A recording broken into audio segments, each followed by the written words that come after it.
চলতি মাসে শুরু হওয়া আইরিশদের বিপক্ষে 2 ম্যাচের টেস্ট সিরিজের দল ঘোষণা করেছে বাংলাদেশ।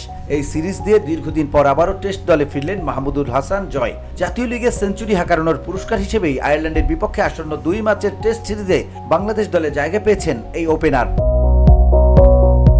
এই সিরিজ দিয়েই নতুন করে শুরু করতে যাচ্ছে বাংলাদেশের টেস্ট অধ্যায়। একদিকে অধিনায়কত্ব বিতর্কের অবসান ঘটিয়ে নাজমুল হোসেন শান্ত আবারও নেতৃত্বের ভার নিচ্ছেন, অন্যদিকে নির্বাচকরা খুঁজছেন ব্যাটিং অর্ডারে নতুন ধার। জয়কে তাই দেখা হচ্ছে সেই সমাধানের অংশ হিসেবে।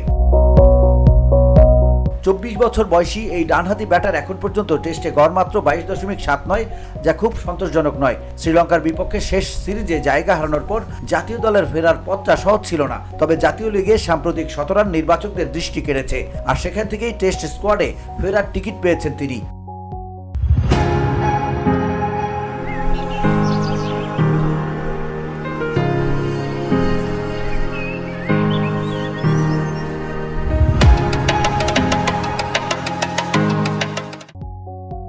অন্যদিকে শ্রীলঙ্কা সিরিজের দলে থাকা নাইম হাসান, মহিদুল ইসলাম ও এনামুল হক বাদ পড়েছেন। তবে প্রথমবার দলে থাকা বাঁহাতি স্পিনার হাসান মুরাদকে দলে রেখেছে নির্বাচক প্যানেল। বাংলাদেশ আয়ারল্যান্ড টেস্ট সিরিজের প্রথম ম্যাচটি শুরু হবে 11 নভেম্বর সিলেটে, আর দ্বিতীয় ও শেষ টেস্ট অনুষ্ঠিত হবে 19 নভেম্বর ঢাকায়। সিরিজ শেষে 2 দল খেলবে 3টি টি-20 match. VOD Bangla news desk.